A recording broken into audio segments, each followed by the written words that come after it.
What is going on today, you beautiful blessed boys and girls? Thanks so much for tuning in. We got the Poker Update Bankroll Challenge video number 3 for you guys here today. Got some exciting news about the bankroll. We took a massive leap here since I put out the last update. Some updates of what we're going to be doing here in this next month, which I think are pretty cool. I'm going to share with you guys a hand that I recently played at 50 no limit, which is full ring. Pretty big mistake I made and why I think it was and how we can learn something from that. And I'm going to share a really fun, cool story with you guys here at the end. It's about my ego when I was 22, man. I literally thought, and I was bragging that I had solved Vegas. I was going to own this entire city from playing one of the table games. That kind of came crashing down to a halt. I'll share a fun story like that at the end. So before we hop into it, guys, I do want to say I've talked a lot about, and I'm really excited about this. I'm going to be bringing out 3 people, buy you into a World Series event in 2023, pay for your hotel, hopefully hang, play some cash games with you on the side too. To enter into that, all you have to do is like the video, be subscribed to my channel, comment below. For every time you comment below or you share it on social media, you'll get a point. We'll just do a big random drawing here at the end. I'll do it live on YouTube, and we'll be bringing 3 people out to play in the World Series event. So if you want in, just comment below, I'm in, or comment anything you want. I don't really care, and I will get you entered for that. So cool news on the bankroll, baby. We have more than doubled up. We could have gone and played roulette and just put 3K and had a 48% chance to double up.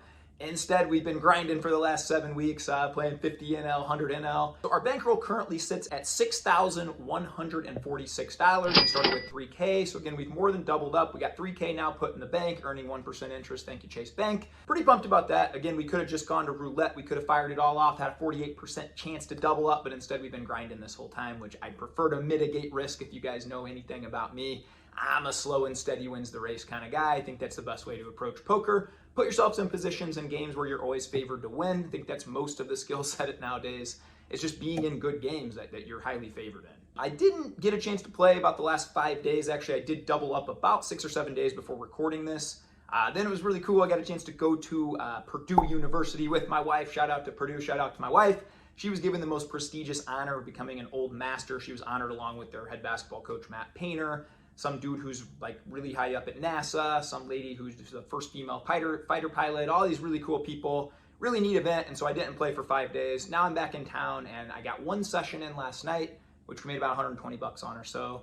I won't be playing much here for the next 2 or 3 weeks. I have family flying in tonight, so probably not any poker for the next 4 or 5 days there. And then my best friends in the world in life since grade school and high school, these yahoos are all flying into Vegas. We got a bachelor party for my boy Chris. So I probably won't be playing much poker here in the next couple weeks, maybe sneaking in a session here or 2. So now I want to break down a fun little hand I played at 50 NL. So the buy-in is $50 for this. It's full ring. I wish they had bigger stakes on WSOP for full ring. I really prefer full ring over 6-max. I'm a weirdo like that, but they don't. The highest stakes they have is 50 NL. So when I need to add tables, I generally look there first and play those. So a spot came up where under the gun opened to $1.50, middle position fish or whale calls. We had a hijack call, who's a very big nit in Iraq, and I played a lot with. I'm on the button with pocket 3s. Seems like a very easy call and only 1 play. We're 120 big blinds deep, and so I go ahead and make the call for 3 big blinds, and the big blind calls as well. So we go 5 ways to a flop. There's $7.50 in the pot. That flop comes down Jack 6-3 rainbow. We got bottom set. We got the 3rd nuts. Feeling pretty good about ourselves. And so the action goes under the gun, bets out $3. Pretty standard here. I think you can do that with a lot of holdings. He's repping over pairs, ace, jack, king, jack suited, some hand like that. I don't think he's going to be betting into 5 people with much less, and he's a pretty competent player, so he has a hand for sure. The whale folds, and then it goes to the rock, and I have him noted a picture of a rock. I've played a lot of hands with this guy. This guy doesn't bluff. This guy basically just always has it. And so, you can really exploit that and make big folds around him and kind of exploit that in other ways too. But he pumps it up now to $10.50. So essentially what he's saying right now is, hey, I know this guy probably has queens, kings, aces, king, jack, ace, jack, and I got that beat. That's what he's saying. So when I start to look at the holdings that he has, and I'll be honest, I have 10 games going at this time, plus a heads up sit and go. I think I was playing at this time. And so, I fell into this trap, and I think this is the lesson we can learn, and maybe I need to play less tables sometimes, but this just came, and I said, well, I have bottom set, right? You play pocket 3 so you can flop a 3, and so I need to put in this raise. But if I'm very honest, when I saw him make that raise to 1050, my first thought was, I'm beat. He never has jack 6. He just flats ace jack suited. Even if he has queens here, he just flats. There's a small chance he can have jacks. This player doesn't always 3-bet that, although I would expect him to more when the whale calls. I would expect him to 3-bet that a lot more because the whale's going to call very wide. But I think there's a small chance he can have pocket jacks, but really pocket sixes. There's no flush draw. Nothing else makes sense for him to raise here. He doesn't have aces, he doesn't have kings, he doesn't have queens, he definitely 3-bets those before. And so the action comes to me, and this is a decision spot where I honestly get the feeling in my gut, dude, I'm beat. I beat nothing here. As weird as this sounds with third nuts, I kind of beat nothing. But I kind of think about it a minute, and I talk myself into, well, I got to put a raise in to see where I'm at, right? I don't want to just flat here. That doesn't make any sense. And I don't really know here, so I just min-click it back, and I make it like 1875 or something like that, or 19, somewhere in there. The under-the-gun guy folds really quick, and then it goes back to our guy here, and he has got like 110 big blinds. He go ahead and he rips it in right away. Again, I get this sinking feeling in my stomach. Everything in my gut is telling me to fold.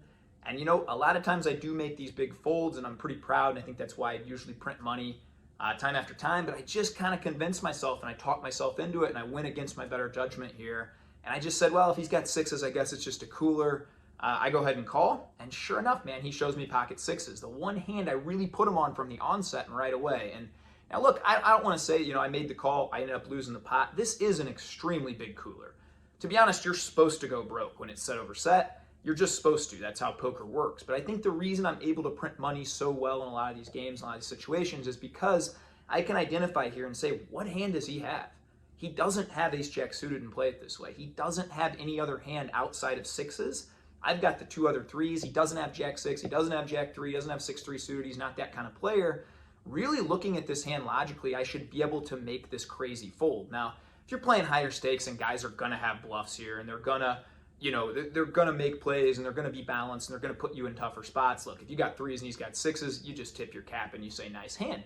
But at some of these lower stakes games where guys literally have 0 bluffs in their range, they have 0 bluffs, so they're always weighted towards value, you can really work out what their value hands are. And if I had to do this again, I would listen to my gut and I'd honestly fold it right away. And then how much am I winning right there, man? If I literally lose 3 big blinds when I get set over set, that would feel so amazing. So, you know, I pride myself on making big folds, did not do it this time. I think it's a lesson to listen to that gut and really logic through those hands in your head as they're going on. I mean, they give you a time bank for a reason. I did time down quite a bit before even making the call when he ripped back in. But ultimately, I just talked myself into it. And, you know, after 10, 12 million hands of poker, I should be smarter than that. I should listen to that intuition. But we don't always play our best. That's something we always strive to work on and get better at. So I know I have areas to improve too. A really fun poker story for you guys this time. And this one's takes me to the way back days, man. I was 22 years old. I had just bought a brand new Benz in cash. I was riding high, had a 60K month online, going out to Vegas to crush it and, you know, play poker all day, kind of fart around in the nightclubs and do that thing all night. And that was kind of the life I was living. And somewhere out there, me and my buddy Kevin, my buddy Dave, shout out to you guys if you ever watch this, but we came up with this strategy that was stupid at the time looking back, but we thought we solved Vegas. We said, let's roulette it.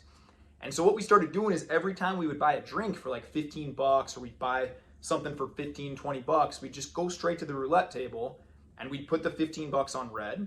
And if we won, cool, we had a 48% chance to win. And if we won, then we like got it for free and we talk a bunch of smack. Oh, we own you, Mr. Win, you know, we're getting the drinks for free. We're getting the food for free. We own you. If we lost, we would just double it and bet 30.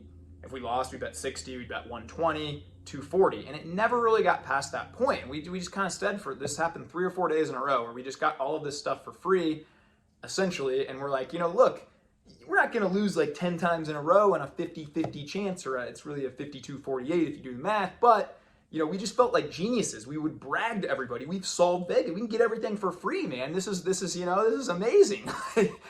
Then it came to this one day, man, where I'll never forget this. I think it's like 7, 8 o'clock at night. I'm a few cocktails in, and we go to buy another cocktail, and it's, you know, 15 bucks. And so I go straight to the roulette table. I'm talking smack on my way. I've now done this 15, 20 times, gotten away with it every time. And so now I put the 15 down, we lose, no sweat. I put the 30 down, we lose, but no sweat, man. You know, it's been 6 blacks in a row, right, man? It's going to hit a red eventually. Then we put the 60, then we put the 120, then we put the 240, the 480, the 1,000, the 2,000, the $4,000 comes out. And at this point, I'm sweating, man. We've lost like, what is that? 1, 2, 3, 4, 5, 6, 7, 8, 9 in a row. And now I have to bet 8 $1,000 to get my $15 back. And so I think, I later would find out they call this gambler's ruin. That is for a reason. It can ruin you. I'm risking 8K now with a 48% chance to win $15. And so I basically said to these people, hey, look, I'm doing the table maximum's 10K. I'm putting 8K on this, and if I lose, man, I'm probably just flying home, and like, dude, I might sell my car when I get, I don't know, there's something, I'm like, I gotta hit this one. So it just so happened a couple really old ladies were walking by. They noticed that we're emptying out all this cash. We're putting $8,000 on red. They're like, oh, honey, I'm 22, but I probably look like I'm 14. Do I even belong there? And these old ladies, I'll never forget, they're like, oh, and then I hug both of them. The wheel spins, it goes around and around, feels like forever. I'm feeling my, up to my chin. I'm crazy, just nervous. It farts around in that thing, in that little cylinder. It plops into red, baby. And I say a little silent prayer, and I say, I am never going to do this again.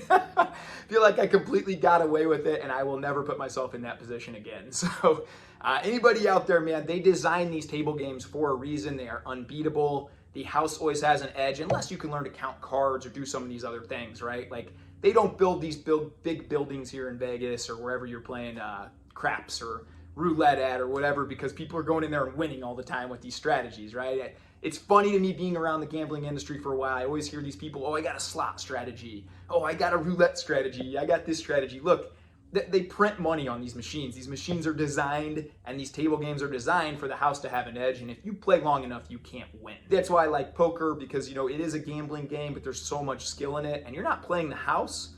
You're just paying the house a little rake, and you're playing other people. So you actually do have a chance to win long term.